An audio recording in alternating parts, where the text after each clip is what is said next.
The stars looked wrong. Captain Elena Rodriguez stared at the navigation display, her coffee growing cold in her hands. After 15 years of deep space exploration, she knew what empty space should look like. This wasn't it. Status report. She called to her bridge crew aboard the exploration vessel Wanderer. Lieutenant James Park looked up from his console, confusion clear on his face. Captain, our position doesn't match any known star charts. The experimental jump drive seems to have taken us much further than planned. Dr. Sarah Chen, the ship's chief scientist, moved to the sensor station. I'm reading massive energy signatures nearby. Very massive. She paused, her voice growing quiet. Captain, I think we have a problem. The main screen flickered to life, showing what lay beyond their ship. Elena's coffee mug slipped from her fingers, floating in the low gravity as she stared at the sight before them. Ships. Hundreds of them. They weren't human ships. These vessels were dark and angular, like giant metal predators floating in space. Each one was easily 3 times the size of the Wanderer, and they all had their weapons, pointed directly at the human exploration ship. The bridge fell silent. 200 souls aboard the Wanderer had just stumbled into what was clearly a massive alien fleet. Elena could see her crew exchanging nervous glances. Some had their hands moving toward emergency stations. Incoming transmission, reported. Communications officer Lisa Martinez, her voice tight with worry. The main screen changed to show an alien face that would have given children nightmares. The creature had 4 eyes, skin like rough leather and teeth that looked designed for tearing meat. When it spoke, the universal translator turned its growls into harsh, commanding words. Unknown vessel, you have entered the sacred space of the Zephyrian Empire. State your allegiance or be destroyed. You have 60 seconds to comply. Elena looked around her bridge. Her crew was young, mostly scientists and explorers. They had signed up to study distant worlds, not face alien war, fleets. She could see fear in their eyes, could feel the tension building on the bridge. But Elena Rodriguez had not become a starship captain by panicking under pressure. She smoothed down her uniform, checked her appearance in the reflection of her console, and nodded to Martinez. Open a channel. The alien commander's 4 eyes narrowed as Elena's face appeared on his screen. He had expected to see fear, desperation, maybe anger. Instead, he saw a middle-aged human woman who looked like she was about to attend a business meeting. Good day, Elena said in her most professional voice. I'm Captain Elena Rodriguez of the Earth vessel Wanderer. I apologize if we've intruded on your space. We seem to have had a navigation error with our experimental drive system. The alien commander blinked all 4 eyes in sequence. This was not the response he had expected. I am War Admiral Crexth of the Imperial 5th Fleet, he growled. You will surrender your vessel immediately or face the consequences. Elena nodded politely. I understand your concern, War Admiral. However, I should mention that we're explorers from Earth and we're not familiar with your territorial boundaries. Would it be possible to speak with someone about establishing proper diplomatic contact? We seem to be quite lost, and any assistance with navigation would be greatly appreciated. On the bridge of the Zephyrian flagship, War Admiral Crexth stared at his communication screen in confusion.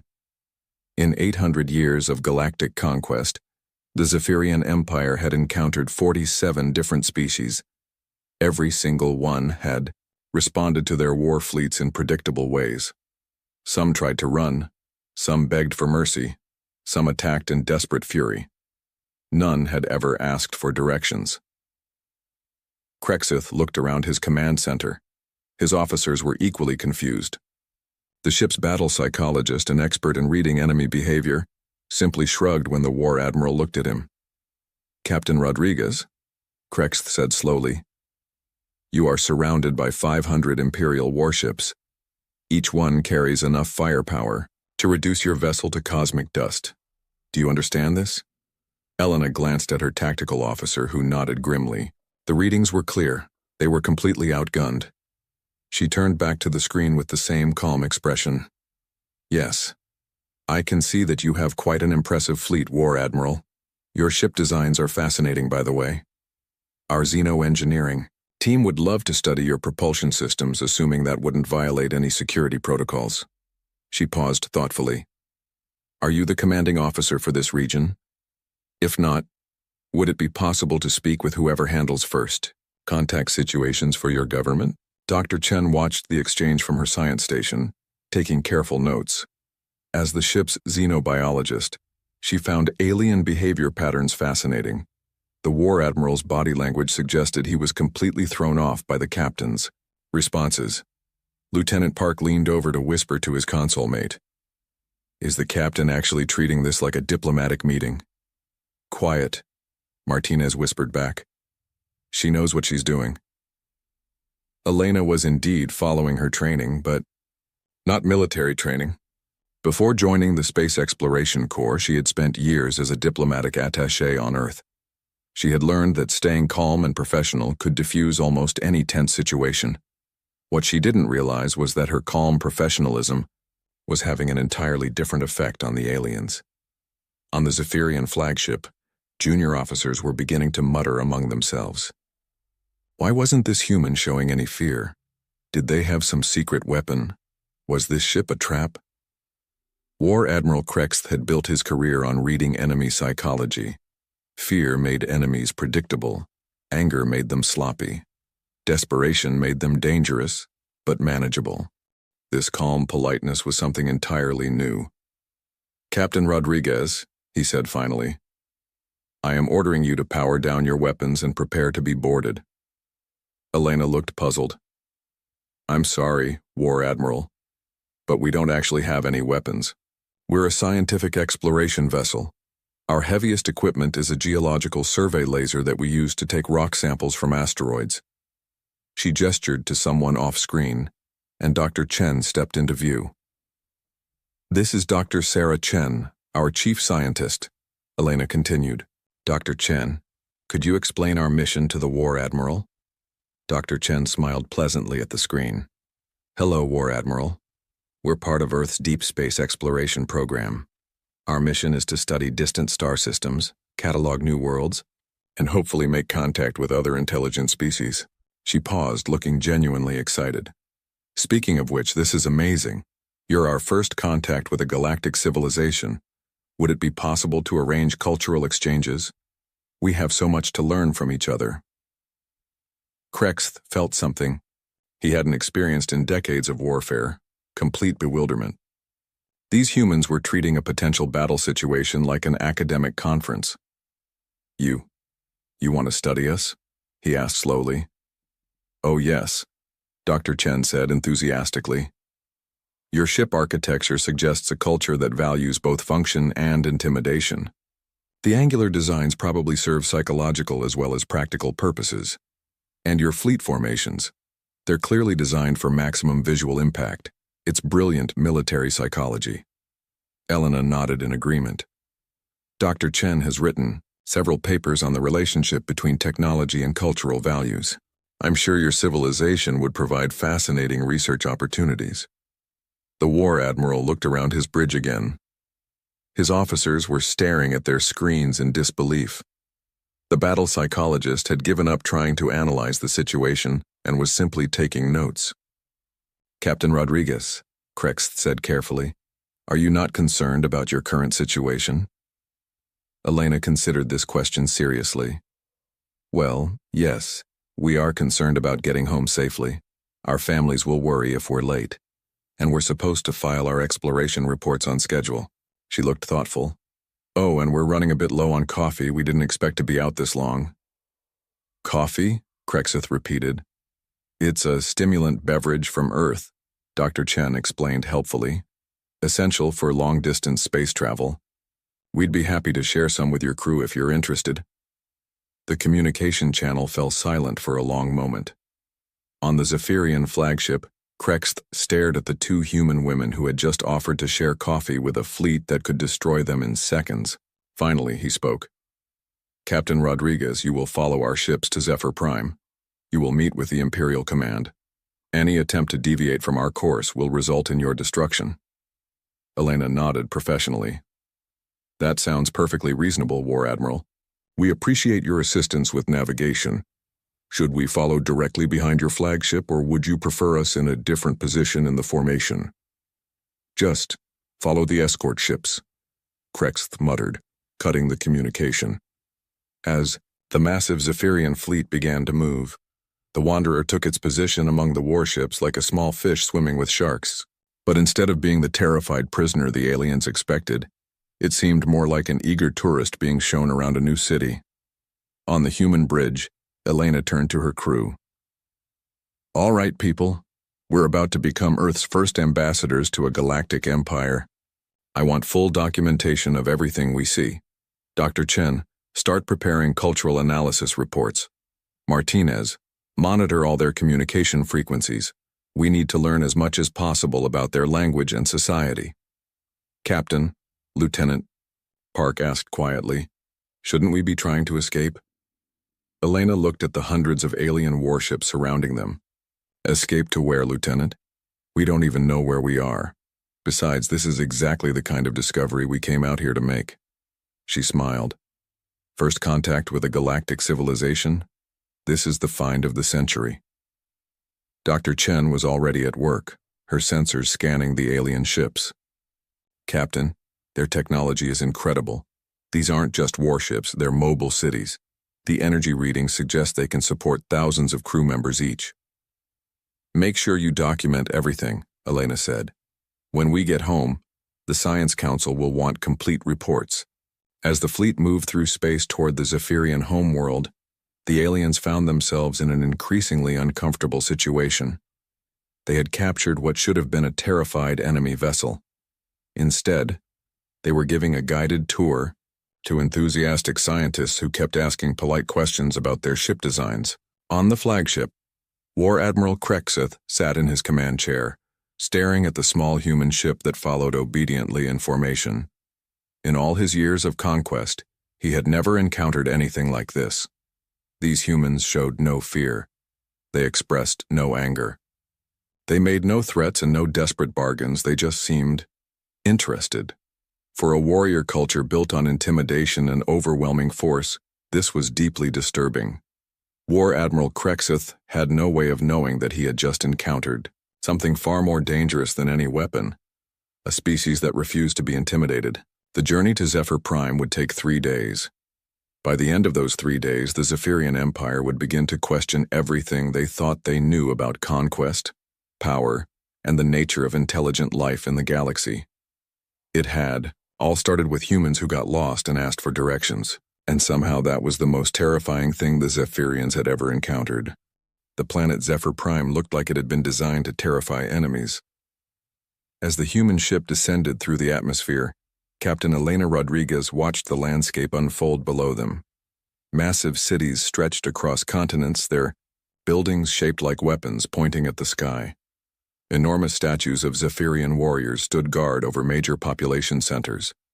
Even the landing platforms were built to look like the heads of giant war hammers. Impressive, Dr. Sarah Chen murmured from her seat beside Elena. Their entire architecture seems designed for psychological impact. It's a fascinating example of how environment shapes cultural expression. Elena nodded, making mental notes for her diplomatic report. The Zephyrians clearly wanted visitors to feel small and intimidated from the moment they arrived. It was actually quite clever, in its own way.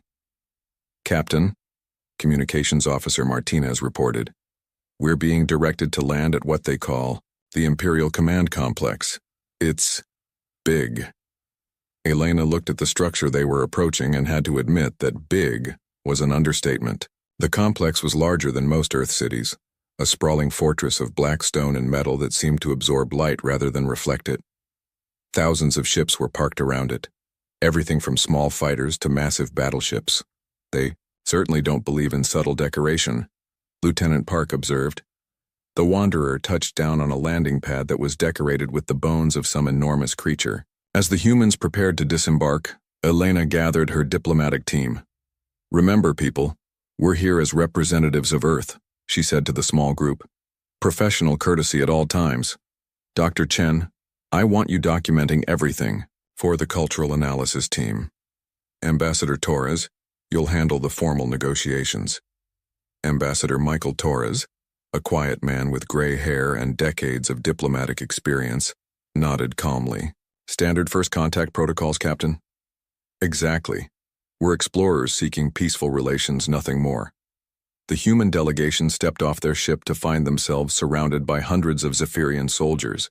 Each alien warrior stood over 7 feet tall and was armed with weapons that looked like they could cut through starship hull plating.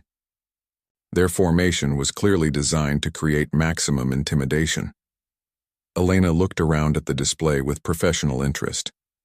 Excellent ceremonial guard formation, she commented to Torres. Very symmetrical. Torres nodded in agreement. The weapon positioning suggests both practical defense and symbolic representation of power. Quite sophisticated. Dr. Chen was already taking discrete readings with her scientific instruments. The soldier's equipment appears to be both functional and ceremonial. Notice how each weapon has decorative elements that probably represent rank or unit designation. The Zephyrian officer in charge of the escort, a particularly large specimen, named Commander Thexol, had been briefing his troops on proper intimidation techniques all morning. The humans were supposed to be overwhelmed by the display of military might. They were supposed to show fear. Instead, they seemed to be taking notes. Humans, Commander Thexol growled in his most threatening voice. You will follow me. Any deviation from the path will be considered an act of hostility. Elena smiled politely. Thank you, Commander. We appreciate the escort. This is quite an impressive facility you have here. As they walked through the complex, the humans were led past display after display designed to showcase Zephyrian power. Holographic projections showed planets being conquered. Trophy rooms displayed weapons and artifacts taken from defeated enemies. Massive murals depicted glorious battles and the subjugation of alien species. Dr. Chen found it all fascinating. From an anthropological perspective, the emphasis on military achievement as cultural identity is remarkably consistent throughout their society, she whispered to Elena. This level of thematic unity suggests a civilization that has fully integrated warfare into their social structure. Elena nodded. It's like visiting a museum of military history, except it's their entire government building. Ambassador Torres was taking his own notes. The psychological architecture is quite effective. They're using environmental factors to establish dominance before negotiations even begin. Classic intimidation tactics. Commander Thexol, listening to the humans' quiet conversation, found their reactions increasingly disturbing. They should have been terrified by now. Instead, they seemed to be treating his empire's most sacred symbols like interesting museum exhibits. Finally, they reached the great chamber of imperial justice, the most intimidating room in the entire complex. The chamber was vast, with walls of black obsidian that stretched up into darkness. The floors were polished to mirror brightness, creating the illusion of standing on an infinite void. Weapons from conquered worlds hung on every wall, and the banners of defeated civilizations dangled like funeral shrouds from the ceiling. At the far end of the chamber, on a throne built from the hull of an enemy battleship, sat Supreme Commander Vextar, absolute ruler of the Zephyrian Empire. The human delegation was escorted to the center of the chamber, where they stood alone on a small circular platform surrounded by empty space. Spotlights blazed down on them while the rest of the room remained in threatening shadow. The setup was designed to make visitors feel isolated, exposed, and helpless. Elena looked around the chamber with genuine appreciation. Remarkable acoustics, she commented quietly. The designers really understood how architecture can influence mood. Supreme Commander Vextar studied the humans from his throne. He was even larger than his soldiers, scarred from countless battles, and decorated with the trophies of war. When he spoke, his voice echoed through the chamber like thunder. I am Supreme Commander Vextar, ruler of the Zephyrian Empire, conqueror of 47 star systems, destroyer of the Crelian Federation, and master of 3 spiral arms of this galaxy, his 4 eyes fixed on the humans. You stand before me as representatives of a species unknown to our empire. You will now explain your presence in our space. Elena stepped forward with the same professional demeanor she would use for any diplomatic meeting. Thank you for agreeing to meet with us, Supreme Commander. I'm Captain Elena Rodriguez of the Earth vessel Wanderer. This is Ambassador Michael Torres, who will be handling our formal diplomatic discussions, and Dr. Sarah Chen, our Chief Scientific Officer." Torres stepped forward and gave a respectful nod. "Supreme Commander Vextar, we come as representatives of the human species from the planet Earth. We're explorers who became lost during an experimental hyperspace jump. We mean no intrusion into your territory and seek only peaceful contact and assistance with navigation." The chamber fell silent. Vexatar had expected many possible responses: pleas for mercy, attempts at bribery, desperate threats, or cowering submission. He had not expected a polite introduction and a request for directions. "You stand in the heart of the Zephyrian Empire," Vextar said slowly, his voice still echoing through the chamber. "You are surrounded by the greatest military force in the galaxy. Your ship could be destroyed with a single command. Do you understand?" "This?" Dr. Chen looked around the chamber with obvious interest. "Oh yes, the military capabilities of your civilization are quite impressive. The integration of intimidation tactics with functional architecture shows remarkable cultural sophistication." She paused, looking genuinely curious. "Would it be possible to study your historical records?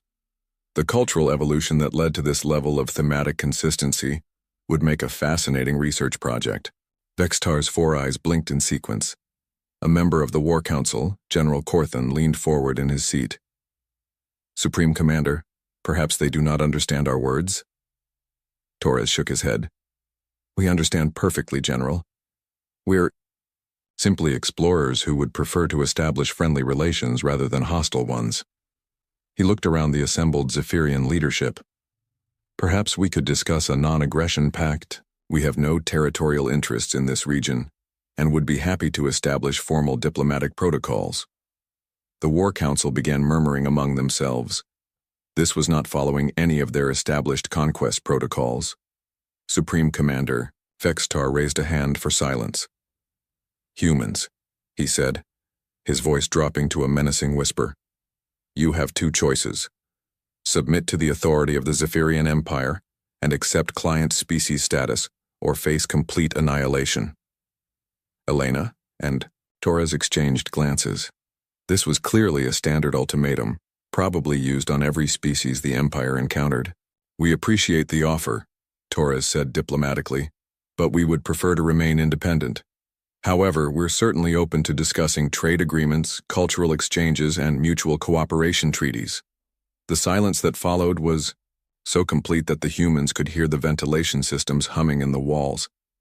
General Corthan stood up from his seat. "Supreme Commander, they refuse imperial authority. Protocol demands immediate execution as an example to other species." Elena looked genuinely surprised. "Execute us? For wanting to remain politically independent? That seems like rather an extreme response to a diplomatic disagreement."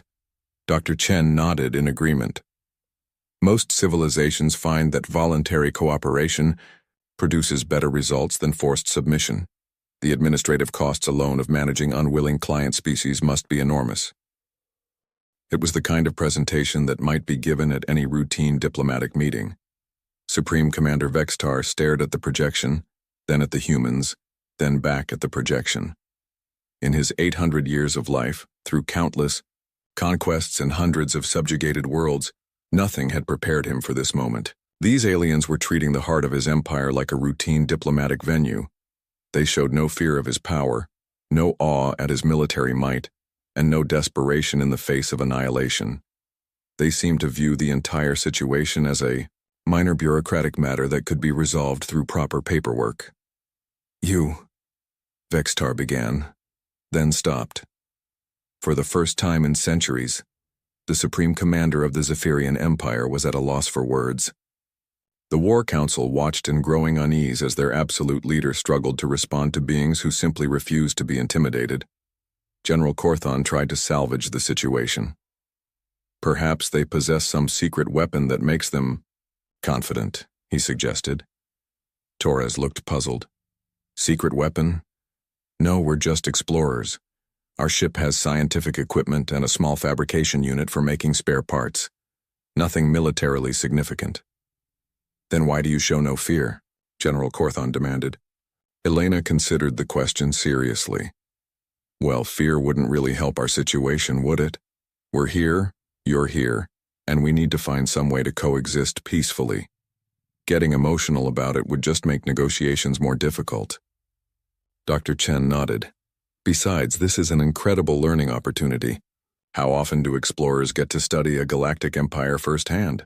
The anthropological data alone is worth the trip. The Zephyrians looked at each other with growing confusion and concern. These humans were either the most naive species in the galaxy, or they possessed some hidden strength that made them supremely confident in the face of overwhelming odds.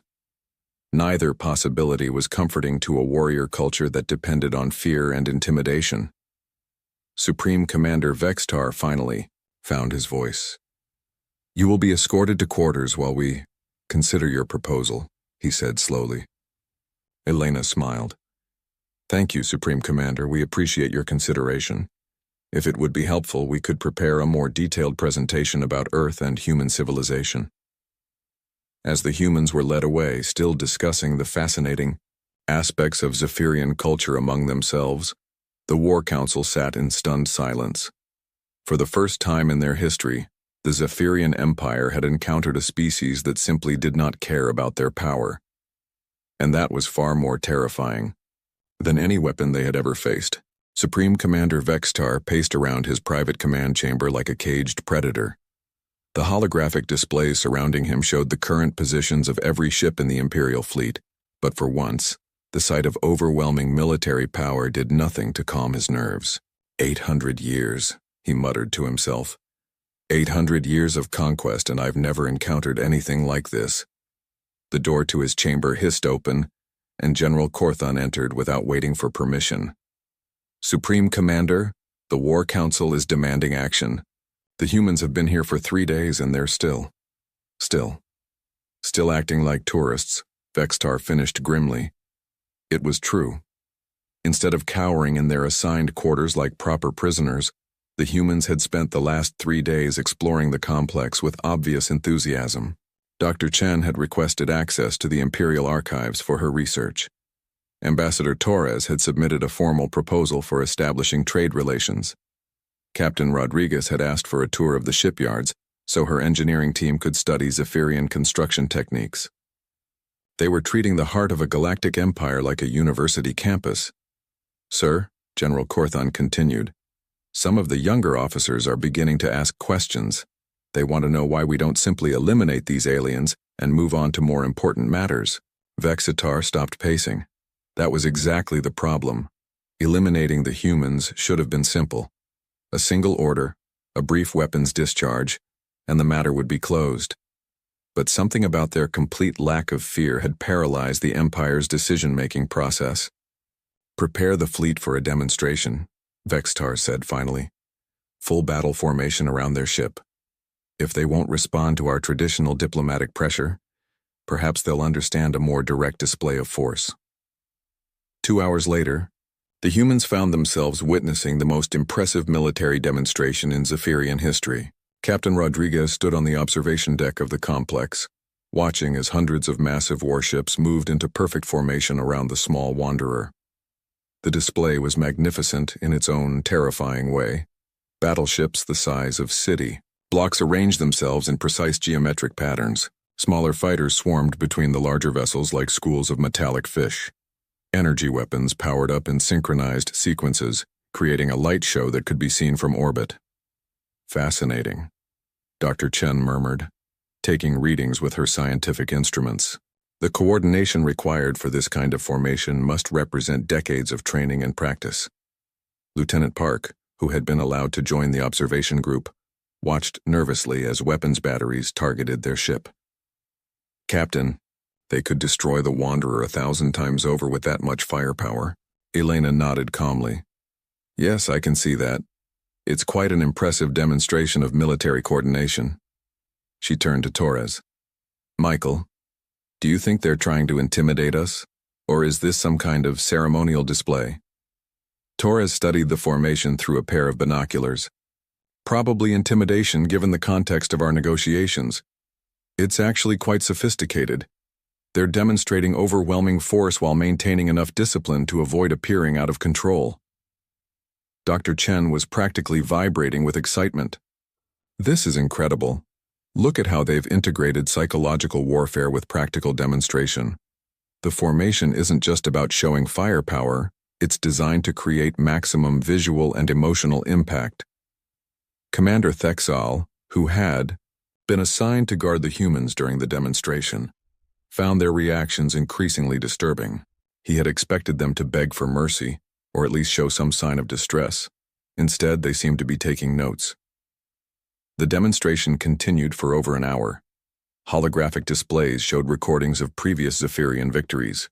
Audio systems broadcast the sounds of great space battles. The message was clear.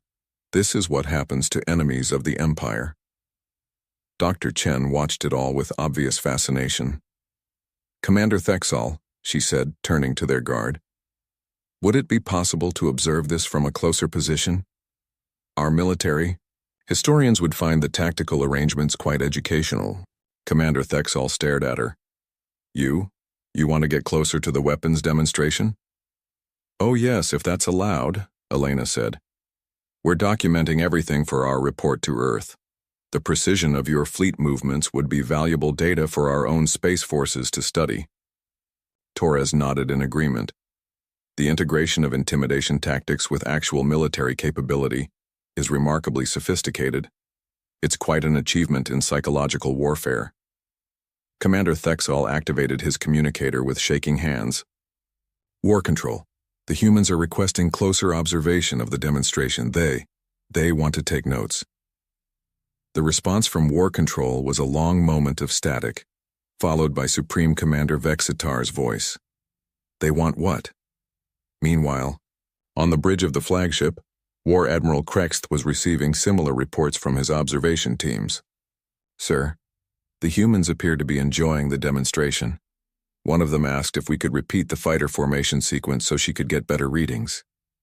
Vexitar closed all four of his eyes and rubbed his temples.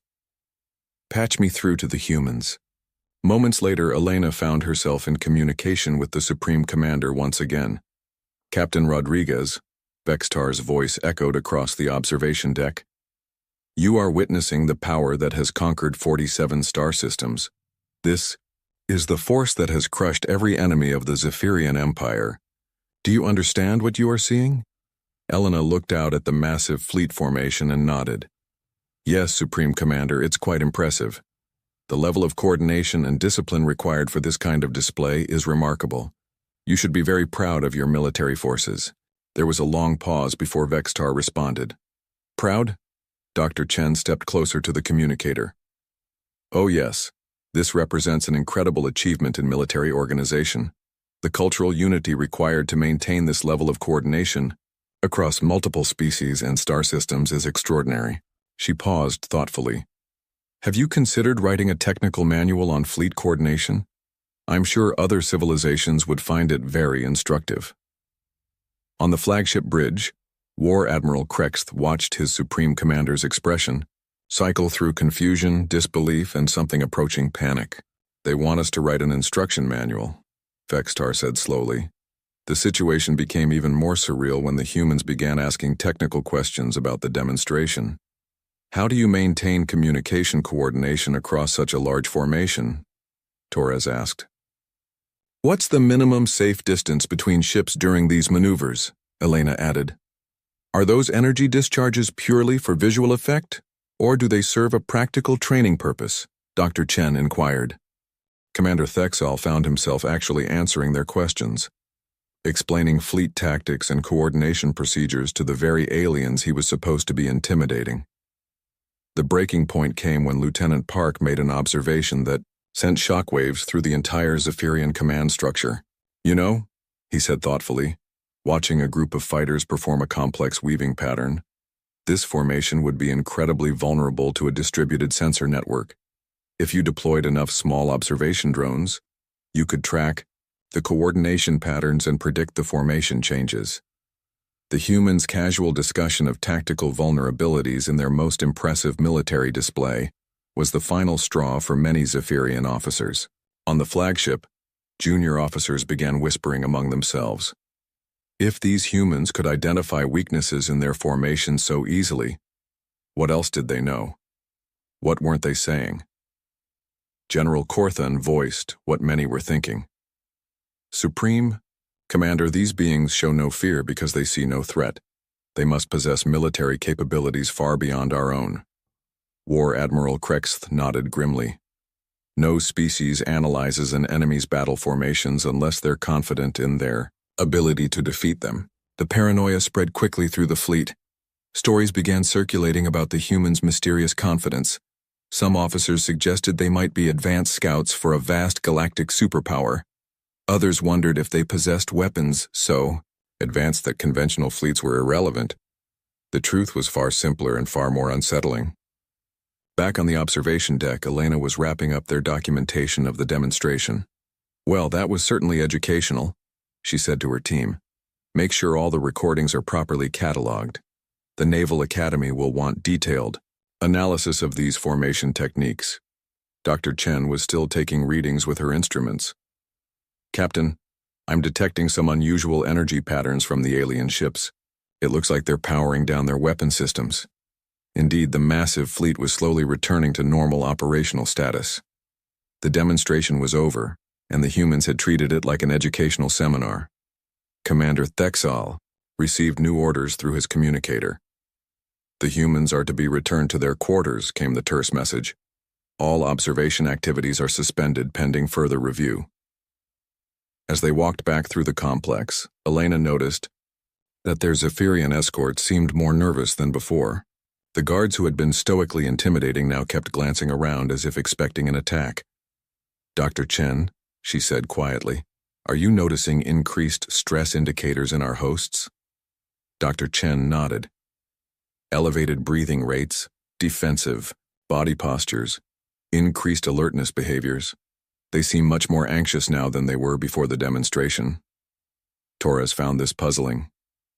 You'd think successfully demonstrating their military superiority would make them more confident, not less.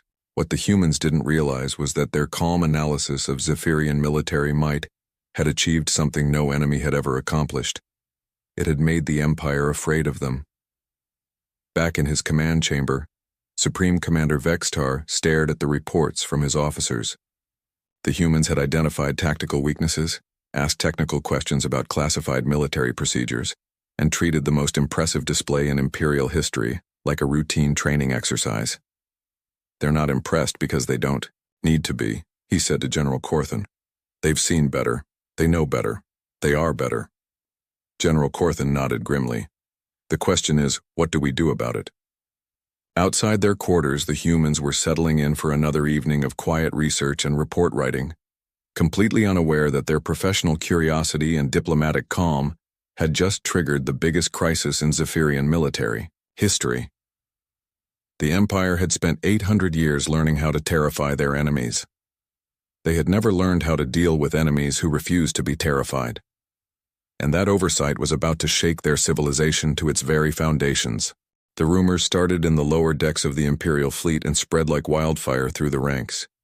"I heard they can read minds," whispered a junior technician to his bunkmate. "That's why they show no fear. They already know what we're going to do before we do it." In another section of the fleet, a weapons officer was sharing his own theory. "My cousin serves on the flagship. He says the humans looked at our battle formation for 5 minutes and identified 3 critical weaknesses. No one does that unless they've seen formations like ours defeated before." Across the Zephyrian Empire, similar conversations were taking place.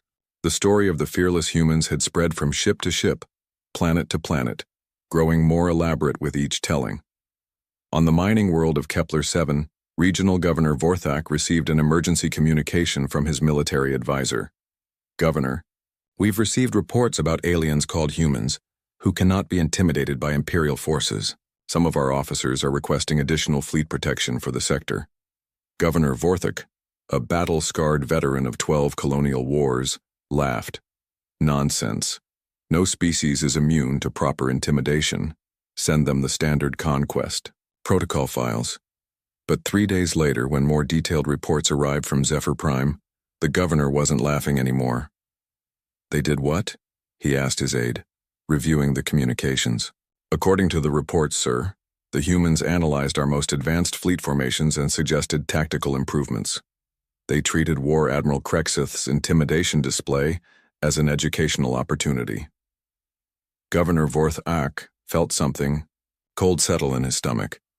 In his 40 years of military service, he had never heard of any species treating imperial demonstrations as learning experiences. Meanwhile, on the industrial world of Gamma Centauri, the local Zephyrian commander was dealing with his own crisis. Commander Yexith, his intelligence officer, reported, "The conquered populations are asking questions about the humans. The Talari are wondering if these aliens represent a potential liberation force." Commander Yexith snarled. The Talari had been conquered only 5 years earlier and still harbored thoughts of rebellion. If they believed a new galactic power might challenge the Empire, it could spark uprisings across multiple systems. "Double the security patrols," he ordered, "and put all conquered species on notice that contact with unauthorized aliens will be considered treason." But the damage was already spreading. Across the Empire, conquered peoples were whispering about the humans who showed no fear of Zephyrian might. Hope was a dangerous thing for oppressed populations, and hope was exactly what these stories provided. Back on Zephyr Prime, the situation was becoming increasingly tense. Dr. Sarah Chen had spent the week studying Zephyrian culture, with her usual scientific enthusiasm, completely unaware of the panic she was helping to create. Her requests for access to historical archives, cultural artifacts, and architectural plans were being interpreted by nervous Zephyrian officials as intelligence gathering for an invasion force. "She wants detailed plans of our capital city," Commander Thexall reported to his superiors. "She claims it's for anthropological research, but why else would an enemy need such information?" "And look at this," General Corthan added, displaying a report on his screen. "The human scientist has been asking questions about our colonial administration, military hierarchy, and resource distribution networks. She's mapping our entire governmental structure." What Dr. Chen was actually doing was conducting a routine cultural analysis, the kind of comprehensive study that human anthropologists performed on any new civilization they encountered. But to minds trained in military thinking, her systematic approach looked like textbook intelligence gathering.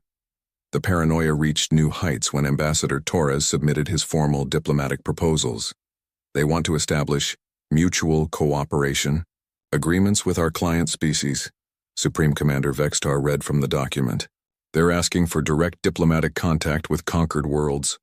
War Admiral Krext leaned forward in his chair. "Supreme Commander, that's exactly what I would do if I wanted to foment rebellion.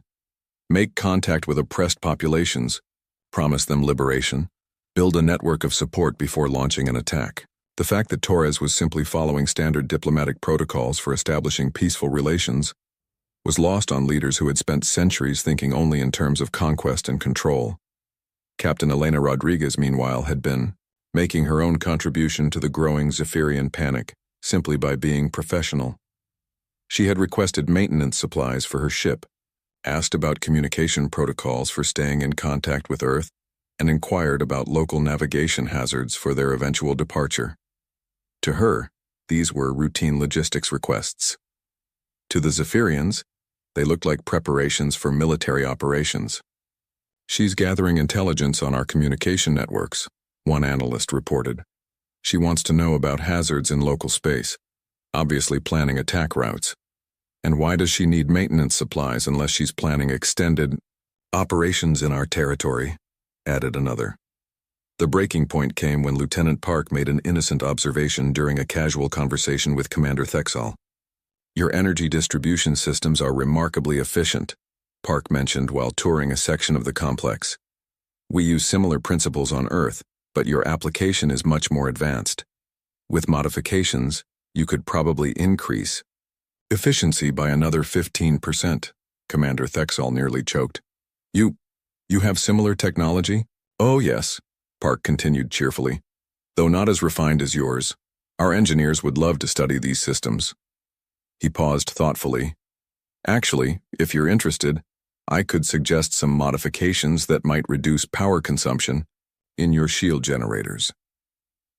That evening, Commander Thexol filed a report that sent shockwaves through the Imperial hierarchy. The humans possess advanced knowledge of our most classified military systems. One of their officers casually suggested improvements to our shield technology that our own engineers have been working on for decades. The report reached Supreme Commander Vextar within hours, and he immediately called an emergency session of the War Council. "Gentlemen," Vextar announced to the assembled military leadership, "we are facing a crisis unlike any in our empire's history." The holographic display showed intelligence reports from across Zephyrian space. Conquered worlds were experiencing unrest as stories of the fearless humans spread. Regional commanders were requesting additional fleet support. Some colonial governors were actually asking for permission to evacuate their populations. 800 years of expansion, General Corthan said grimly, and it's all being threatened by 3 humans and an exploration ship. "It's not the ship that threatens us," Vextar replied. "It's what they represent. A species that shows no fear, demonstrates advanced military knowledge, and seeks contact with our client populations. They're either advanced scouts for an invasion force or—" He didn't finish the sentence, but everyone in the room understood. The alternative was even more terrifying.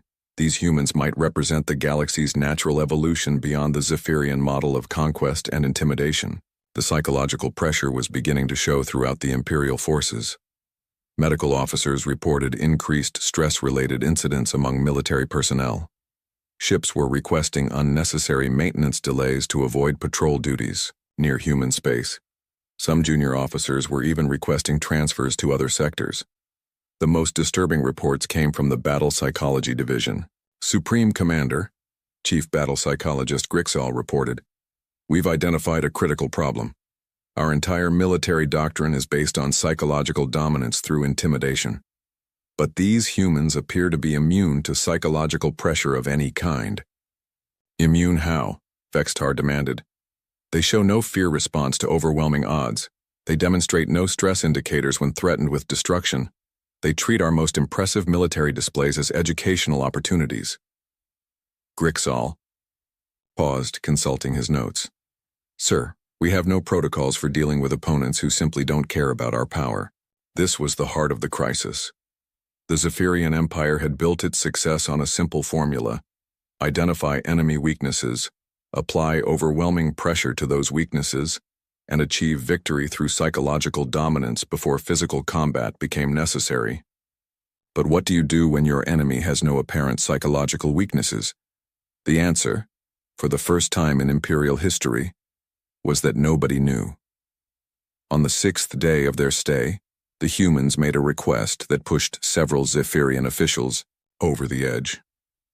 "We'd like to visit some of your other worlds," Captain Rodriguez announced to Commander Thexol during their daily briefing. "Dr. Chen is very interested in studying the cultural variations across your empire, and Ambassador Torres would like to establish formal diplomatic relations with your various client species." Commander Thexol's hands began shaking. You want to visit our military bases?" Elena looked puzzled. "We'd prefer to visit civilian populations, actually. We're much more interested in cultural exchange than military affairs." This was the final piece of evidence that convinced many Zephyrian leaders that they were facing an existential threat. The humans wanted access to conquered worlds, direct contact with client species, and detailed cultural information about every aspect of the empire. It was exactly what a sophisticated enemy would request before launching a liberation campaign. That night, emergency communications flew between Zephyr Prime and every corner of the empire. Military commanders prepared for possible uprisings. Colonial governors began implementing emergency security protocols. Fleet positions were adjusted to protect critical systems, and at the center of it all, 3 humans continued their quiet research, completely unaware that their professional curiosity and diplomatic courtesy had triggered the greatest military crisis in galactic history. Dr. Chen worked late into the night, analyzing Zephyrian art and architecture. Ambassador Torres refined his proposals for peaceful cooperation agreements. Captain Rodriguez reviewed maintenance schedules and navigation charts for their eventual journey home. They were doing exactly what any professional exploration team would do when encountering a new civilization: learning, documenting, and preparing for peaceful long-term relations. The fact that this behavior was being interpreted as preparation for galactic conquest was something they couldn't have imagined in their worst nightmares. But the Zephyrians, trapped in their own worldview of power and intimidation, could see it no other way. The Empire was afraid, and an empire that ruled through fear was discovering that there was nothing more terrifying than enemies who refused to be afraid. Supreme Commander Vextar had not slept in 3 days. He stood in his private command chamber, surrounded by holographic displays showing fleet positions across the Empire. Red warning indicators blinked everywhere. Reports of unrest from conquered worlds, requests for military reinforcement, and increasingly desperate messages from regional governors, all because of 3 humans who had politely asked for directions. The door to his chamber opened, and General Corthan entered with the latest intelligence reports. Supreme Commander, the situation is deteriorating rapidly. The Talari rebellion on Gamma Centauri has spread to 3 more systems. The Krelian resistance movement is openly recruiting new members. Even some of our own colonial administrators are requesting evacuation. Vextar closed all 4 of his eyes. And the humans? Still in their quarters, writing reports and requesting access to our cultural archives. General Corthan paused. Sir, I've been thinking.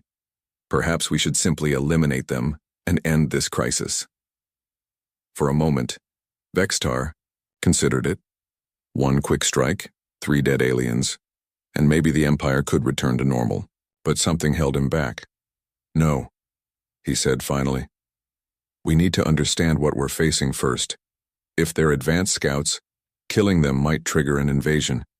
If they represent something else, he didn't finish the thought. What else could they represent? Corthan asked. Before Vextar could answer, his communication system chimed with an urgent priority message. War Admiral Krexth's face appeared on the screen. Supreme Commander, we have a problem. One of the humans has requested a private meeting with you. Captain Rodriguez says she needs to discuss resolving the apparent misunderstanding about our intentions. Vextar felt his blood turn cold. The humans had detected the Empire's growing panic. They knew their presence was causing disruption, and now they wanted to negotiate. Send her up, he said grimly. 20 minutes later, Captain Elena Rodriguez stood in the heart of the Zephyrian Empire's power, looking exactly like someone who had come to clear up a routine administrative problem.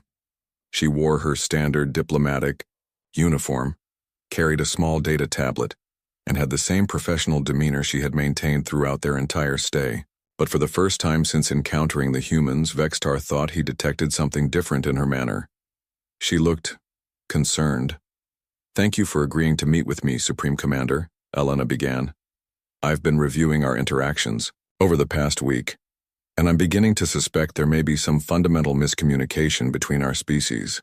Vextar leaned back in his throne, all 4 eyes fixed on the human woman. What kind of miscommunication? Elena consulted her tablet. Well, we came here as lost explorers seeking assistance and hoping to establish peaceful diplomatic relations. But based on the behavior patterns we've observed in your personnel and the increased military activity throughout your territories, I'm getting the impression that you may have interpreted our presence as some kind of threat. The Supreme Commander of the Zephyrian Empire, conqueror of 47 star systems and master of 3 spiral arms, felt his mouth go dry. Are you saying you're not a threat? He asked carefully. Elena looked genuinely puzzled. A threat? Supreme Commander, we're scientists and explorers. Our ship doesn't even have weapons. We're just trying to get home and file our first contact reports. But your analysis of our military formations, Vextar pressed. Your request for intelligence about our territories. Your attempts to contact our client species. Oh, Elena said, understanding dawning on her face. I see the problem now. She activated her tablet and a holographic display appeared showing peaceful scenes from Earth. research stations, diplomatic meetings, cultural exchanges. Supreme Commander, what you've been interpreting as intelligence gathering is actually standard scientific documentation. When humans encounter a new civilization, we study everything: culture, technology, social structures, history. It's how we learn. Vextar stared at the images. And your request for contact with Concord? With our client species? Standard diplomatic protocol for establishing relations with a multi-species government, Elena explained patiently. We assumed you'd want us to follow proper channels for communication with all members of your political structure, the Supreme. Commander felt something he hadn't experienced since childhood. Complete bewilderment. But your confidence, he said weakly. Your lack of fear in the face of overwhelming odds. No species acts that way unless they possess superior force. Elena considered this seriously. I suppose we might seem unusually calm to a military culture, but Supreme Commander, getting excited about a dangerous situation doesn't actually make it less dangerous. Professional training teaches us to stay focused on solving problems rather than panicking about them. She paused, looking at him with something approaching sympathy. May I ask you something, Supreme Commander? In your experience with other species, how did they typically respond to first contact with your forces? Vextar began, then stopped. How could he explain 800 years of conquest to someone who apparently didn't understand the concept? They usually showed appropriate respect for our military superiority. Ah, Elena nodded. You mean they were afraid? The word hung in the air between them like a revelation. Yes, Vextar admitted quietly. They were afraid. Elena looked thoughtful. That must have made diplomatic relations quite difficult. Fear doesn't usually produce productive negotiations. For a long moment the chamber was silent. Then Vextar did something he had never done in his 8 centuries of life. He asked an honest question. Captain Rodriguez, what do humans want? From the galaxy? Elena smiled. The same thing most species want, I imagine. To explore, to learn, to find our place among other intelligent beings, to solve problems, and maybe make some friends along the way. She paused. What do Zephyrians want? This simple question hit Vexitar like a physical blow. What did they want? For 800 years the answer had been simple: conquest, expansion, dominance. But now, faced with beings who offered friendship instead of submission, he found himself unable to remember why those things had ever seemed important. He began, then stopped. I don't know. Elena nodded sympathetically. It's a big question. Most civilizations spend centuries figuring it out. She consulted her tablet again. Supreme Commander, I think I understand the problem now. Your empire is built around military strength and territorial control. When you encountered us, you expected us to either submit or fight back. When we did neither, it disrupted your entire understanding of how interspecies relations work. She was right, and they both knew it. But here's the thing, Elena continued gently. The galaxy is vast, and there are many different ways for civilizations to interact. Military dominance is one approach, but it's not the only one. There are also trade partnerships, cultural exchanges, scientific collaborations, mutual defense agreements. She began showing him examples from human history: the European Union, the United Nations, various peaceful federations and alliances that had formed on Earth over the centuries. These models work because they're based on mutual benefit rather than fear, she explained. Nobody has to be conquered or controlled. Everyone gets what they need through cooperation. Vextar studied the displays with growing fascination. And this works? Better than you might expect. Voluntary cooperation usually produces better results than forced compliance. People work harder when they're working for themselves rather than for someone who conquered them. The Supreme Commander thought about the constant rebellions, the endless military expenditures, the administrative nightmares of managing unwilling subject populations. That actually makes sense. Elena smiled. The best part is, you don't have to choose one approach or the other. Many civilizations maintain military forces for defense while primarily focusing on peaceful relations. It's quite practical, actually. For the next hour, Elena walked Vextar through the basics of modern diplomacy: treaties, trade agreements, cultural exchanges, scientific cooperation.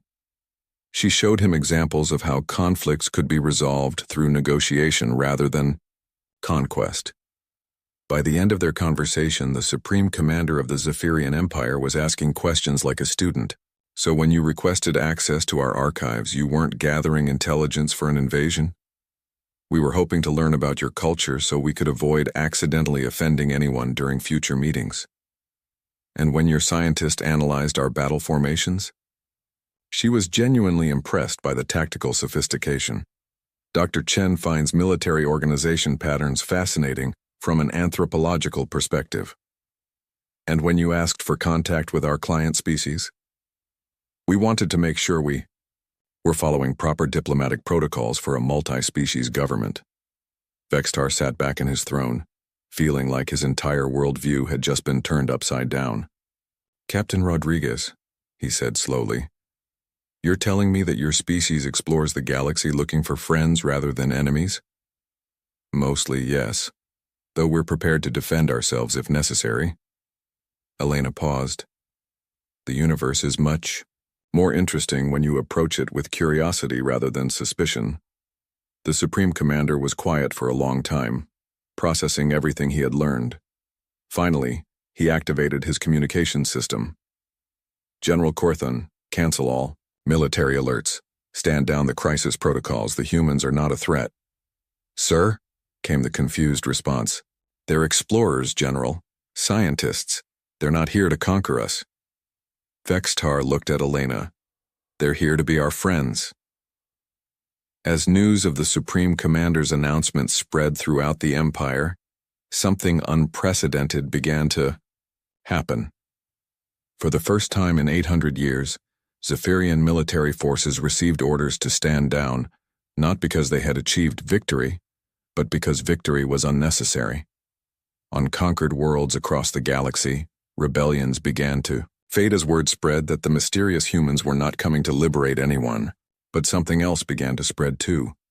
Curiosity about these aliens who had somehow convinced the Empire to reconsider its approach to galactic relations. Dr. Chen was delighted to receive unlimited access to Zephyrian cultural archives. Ambassador Ye Torres began working with Imperial officials to draft the first voluntary cooperation agreement in Zephyrian history. Captain Rodriguez started making plans for the Wanderer's eventual departure, and for the return visit that would establish Earth's first embassy to a galactic empire. 3 days later, as the human ship prepared to leave Zephyr Prime, Supreme Commander Vextar stood on the observation deck watching their departure preparations. General Corthon joined him, looking puzzled. Sir, I still don't understand how 3 aliens in an unarmed ship managed to terrify the entire Empire. Vextar watched as the Wanderer powered up its experimental drive for the journey home. They didn't terrify us, General, he said quietly.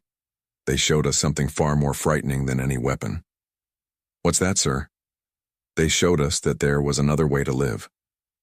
As the human ship disappeared into hyperspace, carrying with it detailed star charts for the journey home and formal invitations for future diplomatic missions, the Zephyrian Empire began the long process of discovering what they actually wanted from the galaxy. It would take decades to fully transform a civilization built on conquest into one based on cooperation. But for the first time in 800 years, they had a reason to try. And it had all started with humans who got lost and asked for directions, and were polite enough to say thank you. The war had gone on for too long. 12 years of fighting against the Dominion had pushed humanity to the edge. Earth's colonies fell one by one as the alien fleet moved through space like a plague of locusts. Hope was a luxury few could afford anymore.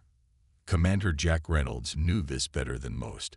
He stood at the edge of a cliff on Titan IX, a small mining colony at the outer rim of human space. The purple sky reflected in his tired eyes as he watched the last transport ship of the day disappear into the clouds. Jack had been here for 3 years now, ever since the military had kicked him out. Dishonorable discharge was the official term they used. Dangerous innovations was what they really meant. His small cabin sat alone on the hilltop, away from the miners and their families. Just how he liked it. The only company he kept was the bottle of whiskey on his table and the memories he couldn't shake. Jack ran a hand through his graying hair and turned to go inside when he noticed a ship breaking through the clouds. It wasn't a mining vessel. Well, that's not good, he muttered to himself. The sleek military transport landed about 50 meters from his cabin. Jack didn't reach for a weapon. If they wanted him dead, he would be all ready. The ship's door opened, and out stepped a figure Jack hadn't seen in years. Admiral Miller, with his perfect uniform and stern face, looked out of place on the dusty planet. "Reynolds," Miller called out, not bothering with formalities. "You look terrible." "That's funny," Jack replied, "because you look exactly the same. Still the perfect soldier." Miller didn't smile. "May I come in?" Jack shrugged and led the way into his simple cabin. He didn't offer the Admiral a drink or a seat. "I'll get straight to the point," Miller said, standing stiffly in the middle of the room. "We're losing the war. Tell me something I don't know." "The Dominion has new ships. Faster, stronger. They've pushed us back to the inner colonies. Mars fell last month." Jack felt a twist in his gut. Mars was where he had grown up. "So what? You came all this way to give me bad news. I get enough of that from the mining reports." Miller took a deep breath. "I'm here to offer you a command." Jack laughed, a sharp and bitter sound. "You kicked me out, remember? Said my ideas would get people killed. Said I was unstable. Things have changed." "Have they?" Jack asked. "Or are you just desperate?" Miller pulled out a small device and placed it on the table. A hologram appeared between them, showing a ship unlike any in the fleet. Jack's heart skipped a beat. He knew that ship. He had designed it. "The CSS Phoenix," Jack whispered. "Yes," Miller confirmed. "Your ship." "That's impossible. The Phoenix was scrapped. I saw the reports." Miller's face remained unreadable. "Officially, yes. The Phoenix doesn't exist. It never did." Jack stared at the hologram, at the sleek lines and unique configuration. It was exactly as he had designed it, but with some modifications he didn't recognize. Someone finished it, Jack realized, against orders. "We don't know who," Miller admitted. 3 months ago, it just appeared in a military dock. Fully built, systems online. The records showed nothing. It's like a ghost. Jack circled the hologram, studying the ship from all angles. The Phoenix had been his life's work, a revolutionary design with advanced stealth technology and adaptive systems that could learn from each engagement. The military had shut it down, calling it too unpredictable, too dangerous. "You want me to command a ghost ship," Jack said flatly. "I want you to command your ship," Miller corrected. "No one understands it like you do." Jack turned away, looking out the small window at the purple sky. "Why would I help you? You took everything from me. Because if we lose this war, there won't be anything left for any of us." Miller's voice softened slightly. "And because I know you, Reynolds. You didn't design the Phoenix to sit in a scrapyard." Jack was quiet for a long moment. The Phoenix had been more than a project to him. It represented everything he believed about warfare, that adaptability would always triumph over brute force, that sometimes you had to break the rules to survive. "Who else knows about this?" Jack finally asked. "Just a handful of top brass. Officially, the Phoenix doesn't exist, and neither will your mission. If you're caught, we'll deny everything." Jack laughed again, but this time without the bitterness. "So I'm expendable." "We're all expendable in this war," Miller replied. "But with the Phoenix, you might actually make a difference." Jack stared at the hologram for another long moment. Then he looked at the small cabin that had been his prison for 3 years. What did he have to lose? "I'll need to pick my own crew," he said. Miller nodded, within reason. "No," Jack shook his head firmly. "My ship, my crew. No compromises. The Admiral and the disgraced commander locked eyes in a silent battle of wills. Finally, Miller nodded again. "Fine. But I want results, Reynolds." "You'll get them." Jack looked back at the hologram, a spark returning to his eyes that had been missing for years. "When do we leave?" "Now," Miller said. "Pack whatever you need. The Phoenix is waiting in orbit." As Jack gathered his few belongings, a thought struck him. "You said you don't know who finished building it." Miller shook his head. "That's the biggest mystery. The security systems were bypassed by someone with intimate knowledge of our protocols. The work was completed in secret, right under our noses. Whoever did it disappeared without a trace." Jack shouldered his bag, a slight smile on his face. "Then I guess that's the first mystery we need to solve." The trip to orbit was quick and silent. Jack watched as Titan IX grew smaller beneath them, the purple clouds swallowing the mining colony. He wasn't sad to leave it behind. When they docked with the larger ship that would take them to the Phoenix's hidden location, Jack felt a strange sensation in his chest. Anticipation, maybe. Or perhaps it was something else. A feeling that somehow, in some way he couldn't understand yet, he was going home. 3 days later, Jack stood in a secret docking bay looking up at the CSS Phoenix.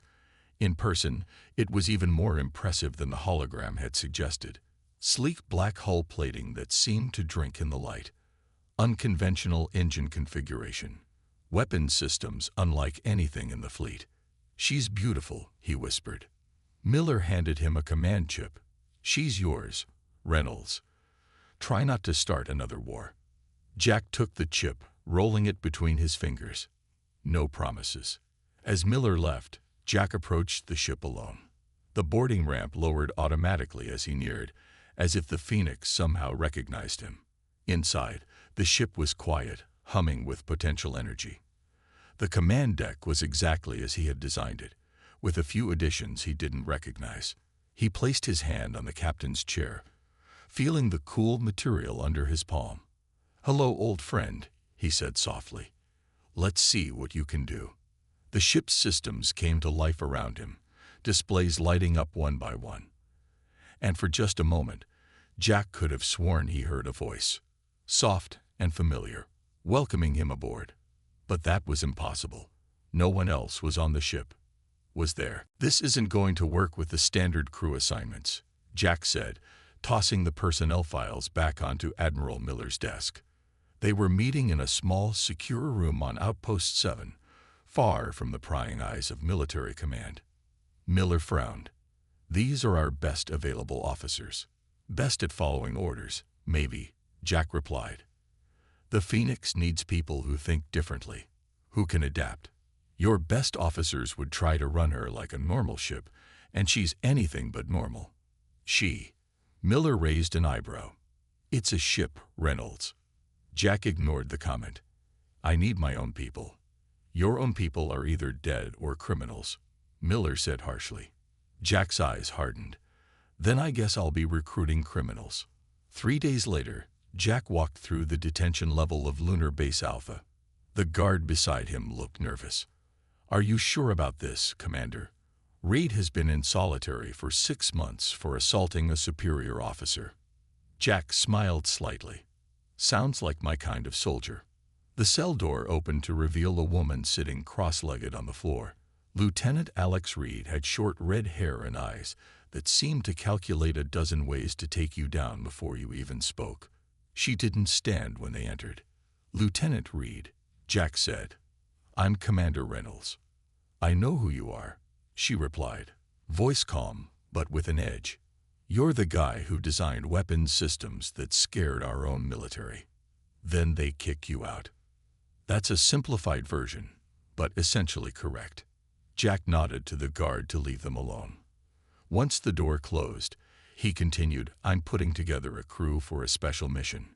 Interested in getting out of this cell." Reed finally looked up at him properly. "Depends. What kind of mission?" "The kind that doesn't officially exist. On a ship that doesn't officially exist." A small smile appeared on Reed's face. "Now that does sound interesting." By the end of the week, Jack had gathered 3 more crew members. Dr. Morgan Gray was found working in a remote research facility after being banished from the main fleet for her controversial theories about human-machine integration. She was tall and thin, with silver streaks in her dark hair despite being only in her 30s.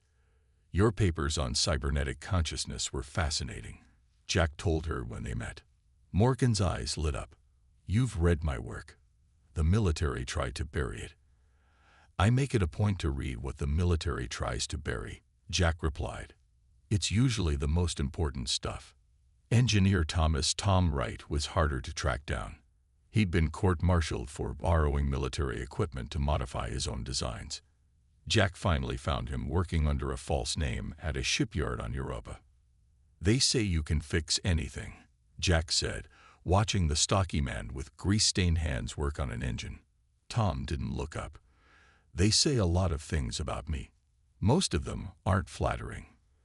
"I don't need flattering. I need someone who can think on their feet when systems start failing in the middle of a battle." Tom finally looked up, curiosity in his eyes. "What kind of systems?" "The kind no one has ever seen before." The final member of Jack's core team was Navigator Ellie Parker. She had an almost supernatural ability to plot courses through space, seeing patterns in gravity fields and solar winds that computers missed. The military had deemed her psychologically unstable after she'd insisted she could feel spatial anomalies before instruments detected them. Jack found her teaching at a civilian flight school on Earth. "They said you were crazy," he said after watching her demonstration in a simulator. Ellie, a small woman with intense dark eyes, shrugged. "They weren't wrong. I am crazy, but I'm also the best navigator you'll ever meet."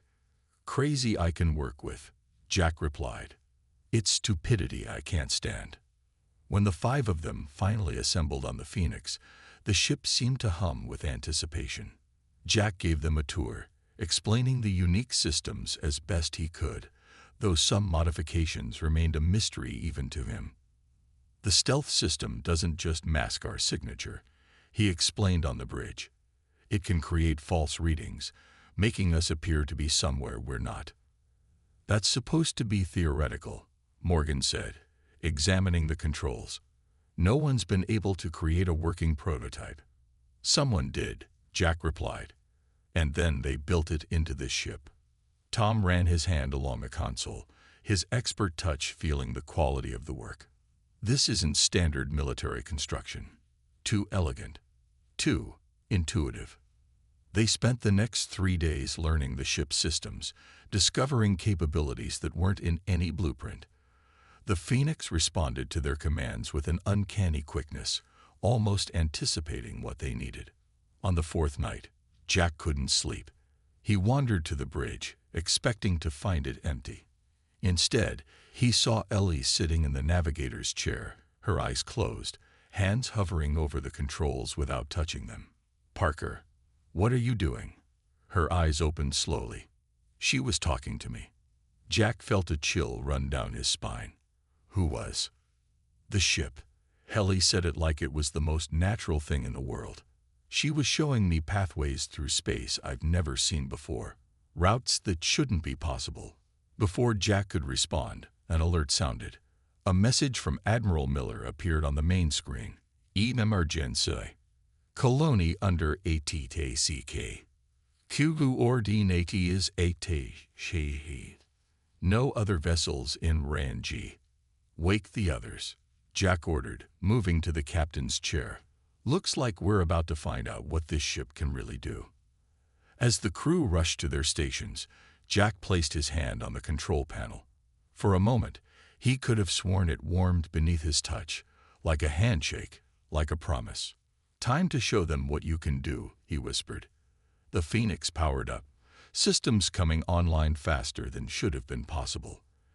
The engines hummed with a sound unlike any ship Jack had ever commanded.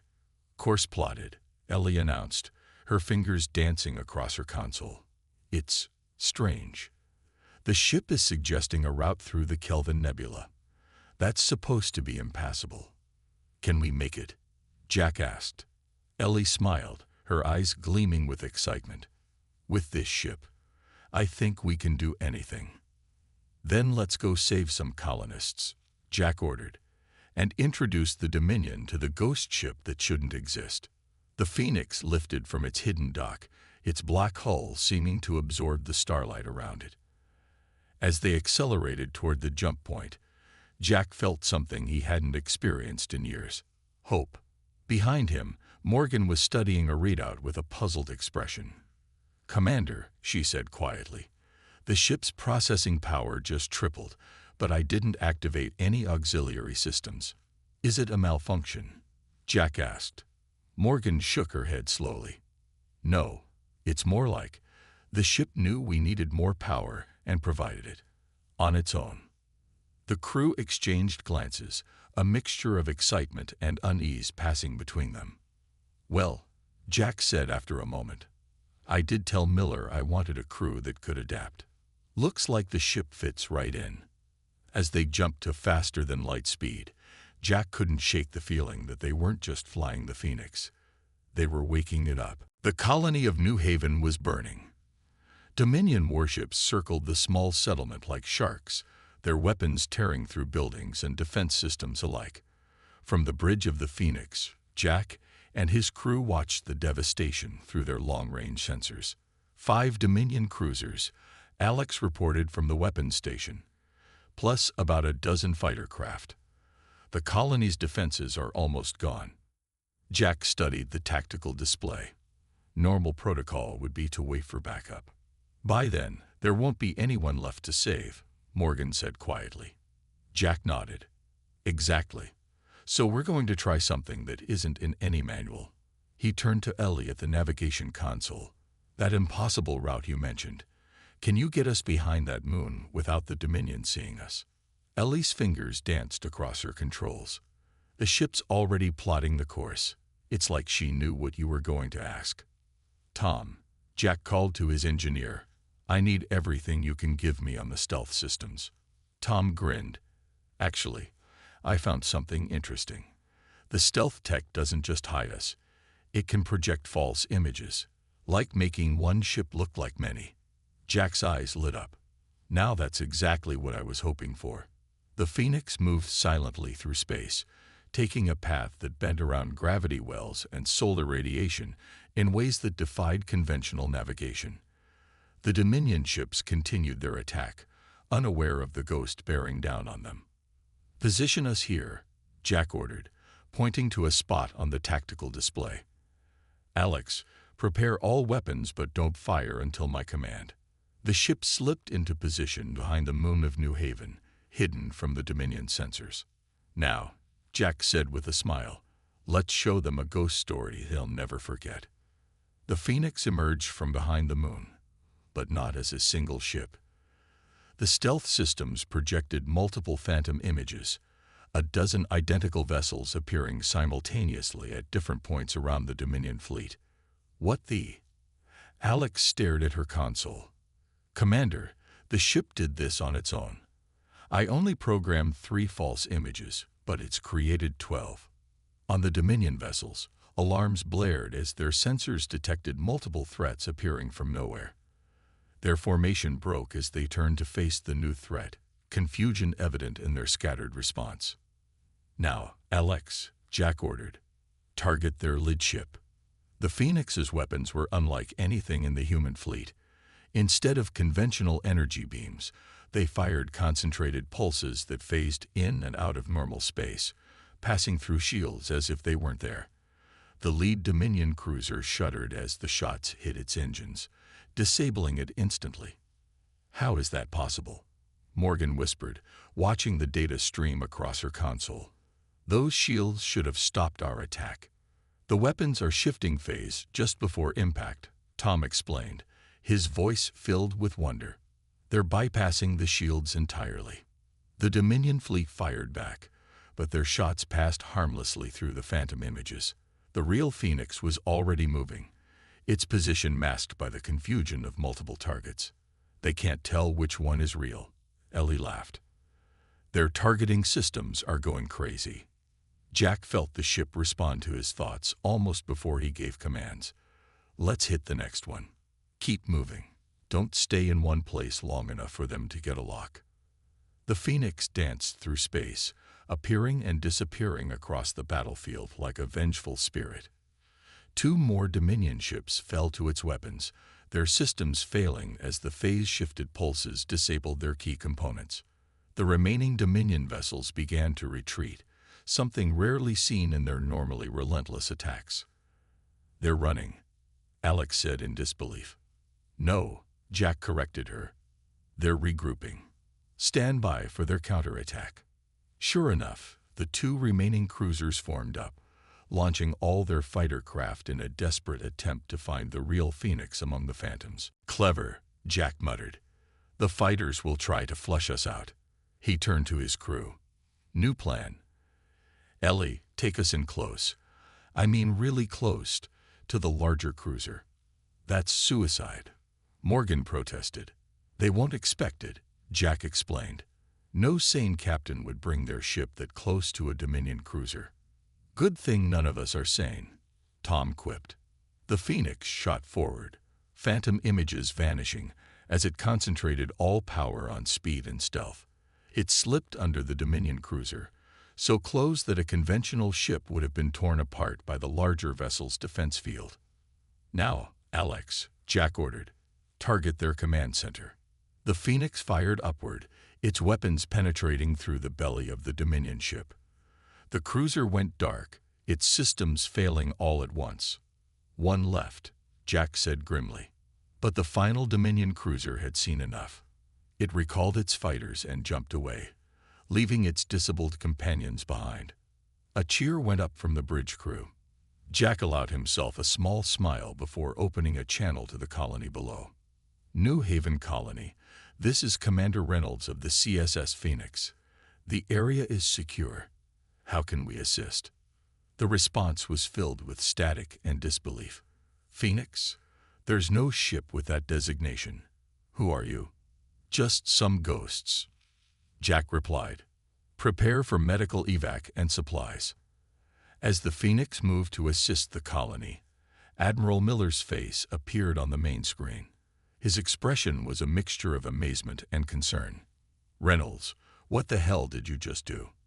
"We're getting reports of a ship that appeared out of nowhere and took down 3 Dominion cruisers in less than 15 minutes. "Just following your orders, Admiral," Jack replied calmly. "You wanted results." "The reports say there were multiple ships," Miller pressed. "Really? How strange." Jack exchanged glances with his crew. Must have been a sensor malfunction on their end. After the communication ended, Morgan approached Jack with a datapad. "Commander, I've been analyzing the battle. The ship's systems adapted during combat, improving targeting, adjusting shield frequencies, enhancing the phantom projections. It was learning." "Learning?" Jack repeated. Morgan nodded, excitement in her eyes. "It's as if the Phoenix was studying the Dominion's tactics and developing countermeasures in real time. No AI I've ever seen can do that." Tom joined them, his face serious. "There's something else. I checked the power consumption during the battle. We were operating at 130% of what should be physically possible with these engines." The crew fell silent, each considering the implications. "So," Alex finally said, "are we going to talk about the fact that our ship might be alive?" Jack looked around at his crew of misfits, seeing not fear but wonder in their eyes. "I think we need to understand what we're dealing with before we report anything to command." Ellie nodded in agreement. "They just try to take her apart to see how she works." "Exactly," Jack said. "And I have a feeling the Phoenix wouldn't appreciate that." As if in response, the lights on the bridge dimmed briefly before returning to normal. "Did anyone else just get chills?" Tom asked. Jack placed his hand on the captain's chair, feeling that strange warm response again. "I think," he said quietly, "that we need to have a conversation with our ship." News of the ghost ship spread quickly through both human and Dominion space. For humans, it brought a spark of hope after years of defeats. For the Dominion, it represented a new threat that needed to be eliminated. On the bridge of the Phoenix, Jack and his crew watched Admiral Miller's face on the main screen. The Admiral looked tired but pleased. "Your success at New Haven has changed the war, Reynolds. The Dominion is pulling back from 3 different sectors, reassessing their strategy." "Glad to hear it," Jack replied. "What's our next target?" Miller's expression changed slightly. "That's why I'm calling. High Command wants you to hit a Dominion supply base in the Arcturus system." Morgan, standing behind Jack, frowned. Something in the Admiral's tone didn't sound right. "Sending the coordinates now," Miller continued. "This mission is time-sensitive. You leave immediately." After the transmission ended, Jack turned to his crew. "Thoughts?" "It's a trap," Alex said immediately. The way he emphasized time-sensitive. "They're rushing us into something." Ellie nodded in agreement. "And did you notice he never asked how we managed to defeat 3 Dominion cruisers?" The Admiral, I know, would have demanded a full tactical breakdown. Jack walked to the main console, placing his hand on it. Over the past few weeks, he'd developed a habit of touching the ship when thinking, as if the contact helped clear his mind. "Tom, check those coordinates. What do we know about the Arcturus system?" Tom pulled up the star charts, studying them carefully. "Not much. It's on the edge of mapped space. Minimal survey data. Perfect place for an ambush," Alex muttered. Jack was quiet for a moment, thinking. Then the ship's console lit up under his hand, displays activating on their own. A different set of coordinates appeared on the main screen. "What the?" Jack started. "The ship is showing us something," Morgan said, moving closer. "These aren't the coordinates Miller sent." The new coordinates pointed to a small facility hidden in an asteroid field near Arcturus, but not at the location Miller had specified. "Is this the real target?" Jack wondered aloud. The ship's lights pulsed once, almost like a nod. "I think that's a yes," Ellie said with a small smile. Jack made his decision. "Set course for these new coordinates, but let's approach carefully. If Miller is setting us up, there might be others involved too." The Phoenix slipped through space, its stealth systems fully engaged. When they reached the asteroid field, they maintained distance, using the ship's advanced sensors to scan the area. "I'm picking up a hidden facility," Alex reported. "And multiple ships, at least 6 Dominion vessels, plus." She paused, checking her readings again. 3 human ships. "Human ships," Morgan echoed. "Why would our ships be meeting with the Dominion?" Jack's face hardened. "Because not everyone wants the Phoenix to exist." Tom, who had been quiet, suddenly called out from his engineering station. "Commander, I'm detecting a massive energy buildup from that facility. It's some kind of long-range scanner designed to cut through stealth fields." "They're hunting for us," Jack realized. "Can they detect us yet?" "Not yet," Tom replied. "But they will if we get any closer." Jack thought for a moment. "We need to know what's happening in there. Why are human ships meeting with the enemy?" "I might have a solution," Morgan said. "The ship's sensor drones. They're small enough to slip past their detection grid." "Do it," Jack ordered. Morgan launched a drone, guiding it through the asteroid field toward the facility. On the main screen, images appeared. A meeting between human officers and Dominion commanders. "Can we get audio?" Jack asked. The ship's systems adjusted, and suddenly voices filled the bridge. "Assure you, Admiral Baker, the Phoenix will be delivered as promised," a human voice said. Jack recognized Admiral Baker as one of Miller's superiors. "Your previous assurances have proven worthless," a harsh Dominion voice replied. "This weapon should never have been built. It threatens the balance we established." "Balance?" Alex whispered. "What balance?" Jack's mind was racing. "They're talking like this war has rules. Boundaries." "The trap is set," Baker continued. "Admiral Miller has sent them the coordinates. When the Phoenix arrives, your forces will disable it, and our ships will ensure it doesn't escape." "And the crew?" the Dominion commander asked. "Regrettable casualties," Baker replied coldly. The Phoenix is too dangerous. Its creator was warned not to pursue this technology.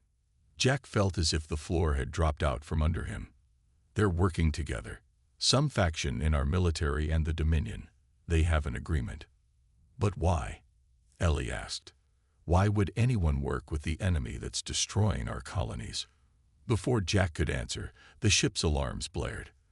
The main facility had activated its scanner, and a powerful beam swept through the asteroid field. They found us, Tom shouted. The Phoenix shuddered as the scanner beam passed over it, stripping away its stealth field temporarily. All ships are moving to engage, Alex reported, her fingers flying over the weapons console. 3 Dominion cruisers and 2 human destroyers heading straight for us. Evasive maneuvers, Jack ordered. Ellie, get us out of here. Working on it, Ellie replied, her face tense with concentration. But they've got us bracketed. Escape routes are blocked. The Phoenix twisted through the asteroid field, dodging the first wave of attacks. But more ships were closing in from all sides. We can't outrun them all, Alex said grimly. Jack looked around at his crew, the misfits who had become a family over these past weeks. Then he placed both hands firmly on the ship's console. Phoenix, he said aloud, addressing the ship directly for the first time. We need something they haven't seen before. Show us what you can really do. The bridge lights dimmed for a moment. Then, to everyone's astonishment, the ship's hull began to shimmer with a strange ethereal glow. What's happening? Morgan asked, checking her readings. The ship's power signature is changing. It's like it's partially shifting out of normal space. Commander, Tom called out, his voice filled with wonder. The Dominion weapons, they're passing right through us. On the main screen, they could see energy beams and projectiles literally passing through the Phoenix's hull without causing damage. The ship had become truly ghost-like, partially phased out of reality itself. Impossible, Morgan whispered. This technology doesn't exist. Apparently it does, Jack replied, a smile spreading across his face. And it's on our side. With its new ability active, the Phoenix slipped past the enemy blockade. The human and Dominion ships fired desperately, but none of their weapons could touch the ghost that glided between them. As they accelerated away from the trap, Jack felt a new resolve hardening inside him. The war wasn't what any of them had believed. There were secrets being kept, deals made in the shadows. Set course for the nearest safe harbor, he ordered. We need to regroup and figure out our next move. And then, Alex asked. Jack's eyes were determined. Then we find out who really built this ship, what they knew, and why parts of our own military are working with the enemy. As the Phoenix disappeared into the depths of space, Admiral Baker's voice came through their communication system one last time. Reynolds, you have no idea what you're involved in. Return the Phoenix now, or you'll be hunted by both sides of this war. Jack cut the transmission. Too late, he said quietly. The hunt has already begun, but they might find that catching a ghost is harder than they think. 2 weeks after escaping the trap at Arcturus, the Phoenix hovered at the edge of an abandoned mining station in the Oort cloud, far from any military patrols. Jack sat alone on the bridge, staring at the stars. The rest of the crew was sleeping, except for Tom, who was running maintenance checks in the engine room. I know you're more than just a ship, Jack said quietly. I think it's time we talked. For a moment, nothing happened. Then the main screen flickered to life. Words appeared. I've been waiting for you to ask. Jack wasn't surprised. He'd suspected for weeks now. Who are you? The screen changed, showing the face of a woman with kind eyes and a determined expression. Jack felt his heart stop. Lisa, he whispered. Not exactly. Appeared on the screen below her image. But part of her. Jack stood, moving closer to the screen. Lisa had been his wife, a brilliant AI engineer who had died 3 years ago in what was reported as a lab accident. Her death had sent him into the spiral that ended with his discharge from the military. How is this possible? The screen showed diagrams, schematics, and finally video logs of Lisa working in a secret lab. Her voice filled the bridge. Project Phoenix, Log 47. The military shut down Jack's ship design, but they're wrong. It's our only hope against the Dominion. I've restarted development in secret, using my own resources. If they find out, I'll be arrested, but some risks are worth taking. The logs continued, showing Lisa working day and night, developing systems beyond what even Jack had envisioned. Log 128. My health is failing. The radiation exposure from the experimental drive was worse than I thought. I don't have much time left, but I've found a way to complete the Phoenix. The final log showed Lisa, clearly ill, sitting before a complex neural interface. Log 203. Last entry. I can't finish the Phoenix in person, but I found another way. I'm uploading a copy of my consciousness, my knowledge, memories, instincts, into the ship's core systems. Not a true AI, but something new. A human-machine hybrid that can finish what we started. Jack, if you ever see this, I'm sorry I couldn't tell you. I love you. Jack stood in stunned silence as the screen returned to the simple text interface. I am not Lisa, the words read, but I carry her knowledge, her purpose. She built me to help humanity, to help you. Before Jack could respond, the bridge door opened and Morgan walked in, followed by Alex, Ellie, and finally Tom. They'd all been awake, watching the same revelations in different parts of the ship. You knew? Jack asked them. Ellie nodded. Not exactly what, but we knew something. The ship, she's been communicating with each of us in different ways, showing us things we needed to see. She showed me the truth about the war, Alex said.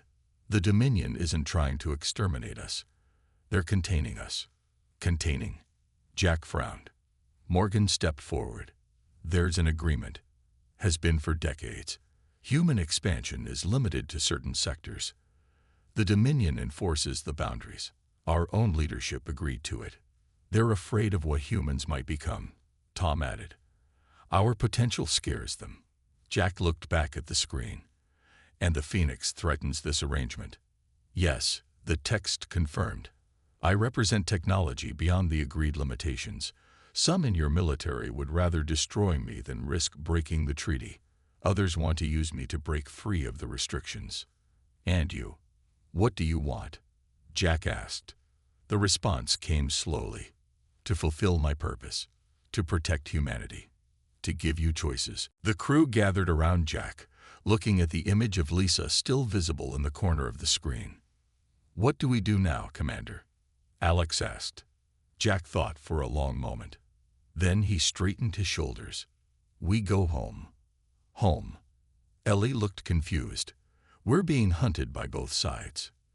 Exactly, Jack said. So we stop hiding. We show everyone what's really happening. 3 days later, the Phoenix appeared in Earth orbit, sending out a broad transmission to all channels, military and civilian. Jack stood on the bridge, facing the camera as his message went out to all of humanity. My name is Commander Jack Reynolds. I command the CSS Phoenix, a ship that officially doesn't exist. For weeks, we fought the Dominion with technology they can't match, and succeeded where conventional forces have failed. But we've also discovered a terrible truth. Jack explained everything. The secret agreement limiting human expansion, the conspiracy among military leaders, and the truth about the Phoenix itself. This ship was created by Dr. Lisa Reynolds, who gave her life to provide humanity with a choice that some would deny us. The Phoenix represents what we can achieve when we refuse to accept limitations imposed by fear. As Jack spoke, the Phoenix's sensors detected multiple ships launching from Earth, military vessels sent to capture or destroy them. They're coming for us, Alex warned.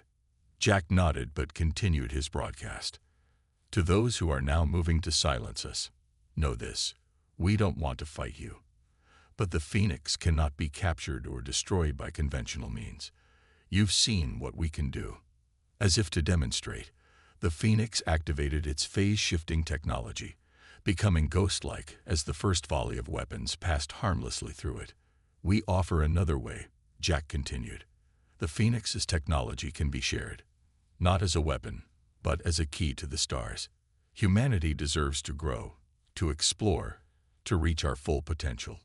On Earth, millions watched the broadcast. In government offices and military bases, leaders argued over how to respond. And in space, something unexpected happened. Other ships, military vessels from Earth's fleet, began moving to position themselves alongside the Phoenix. "Commander," Ellie called out, her voice filled with wonder. "3 destroyers and a cruiser have just declared support for us. Their captains are saying. They're saying they stand with the Phoenix." More ships joined, forming a protective formation around the ghost ship. Jack's message had reached people who had fought too long without hope, who had lost faith in their leaders, but were now offered a new vision. Admiral Miller's face appeared on a private channel. He looked tired but resolved. "Reynolds, do you have any idea what you've started? The Dominion will see this as a declaration of war.